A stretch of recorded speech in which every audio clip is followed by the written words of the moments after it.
Good day, I'm Lorraine Mendez and this is your JIS News for Wednesday, October 26. The Ministry of Justice will be carrying out work over the next 12 months to improve the operations of the country's courts and reduce the backlog of cases. Portfolio Minister Delroy Chuck says contracts valued at over $54 million have been signed for upgrading of the Sutton Street Parish Court and to enhance security at the Supreme Court in Kingston. In addition, the number of courtrooms for criminal case trials at the Supreme Court will be increased. These are among a raft of measures announced by the minister in a message on the state of the justice system yesterday. We have installed video link technology in 2 of our courts, at Halfway Tree and in the Supreme Court, to facilitate witnesses who cannot be physically present in the courtroom for one reason or another. Before the end of the fiscal year, installation will commence in 19 additional courtrooms. 3 mobile units are equipped to facilitate witnesses giving evidence remotely. He says the Justice Ministry is also outfitting courtrooms with computers and photocopy machines. New air conditioning systems are also being installed at locations where it's necessary.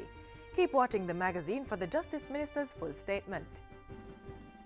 In the meantime, companies listed on the Junior Stock Exchange will continue to benefit from a range of growth-inducing tax incentives. Parliament approved the extension of the incentives when it passed amendments to the Income Tax Act on October 18. It means companies on the exchange will continue getting access to tax breaks up to 10 years, among other incentives. That the tax incentive is not sector-specific. Any company can take advantage of it.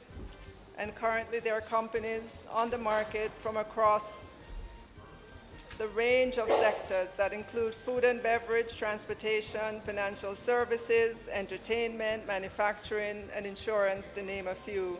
The Finance State Minister says data has conclusively shown that the tax incentives have encouraged growth of the junior market and created employment. As a result, she says relatively small companies on the exchange have been able to properly capitalize and grow. Under this tax regime in the 10-year time frame, Jamaica has a real chance of having an increased number of strongly capitalized companies with stronger tax-paying capabilities. The Junior Stock Exchange was launched on April 1, 2009 to encourage and promote investment in Jamaica's entrepreneurship, employment, and economic development. Education Minister Senator Ruel Reid is calling on teachers to support the ministry's mantra of every child can learn, every child must learn. How we leave no child behind, how we frankly customize our teaching and learning methodologies to reach every single child. So teachers have to be like doctors. They have to get to know every one of your students as patients, and the prescription will obviously not be the same. Senator Reid made the call as he addressed the Kingston campus of Western Carolina University's fall commencement ceremony recently.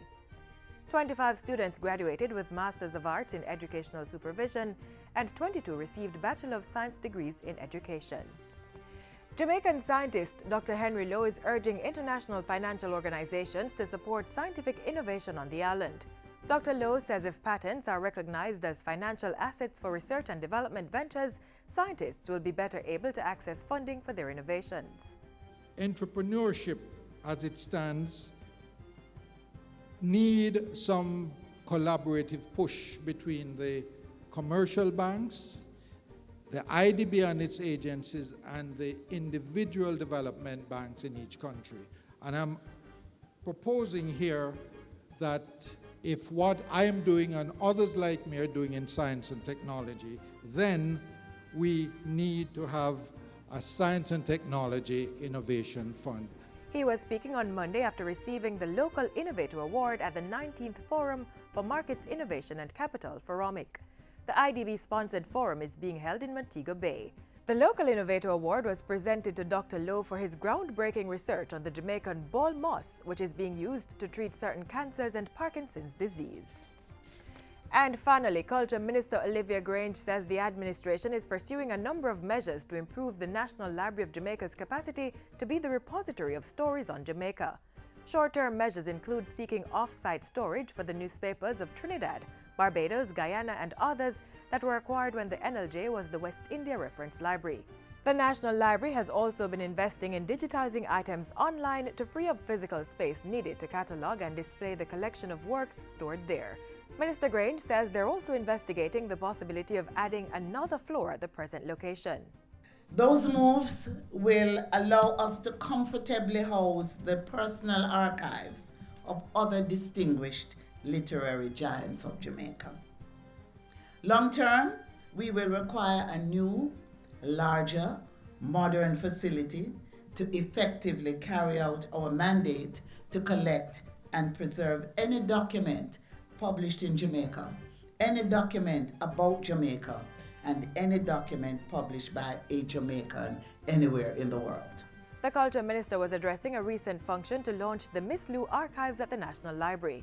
She used the function to encourage other creators of content in whatever sector to deposit their works at the National Library. We have a competent team that will manage, preserve, and share the archives with the nation and the world for all times. And that's it for JIS News today. I'm Lorraine Mendez. Thanks for watching.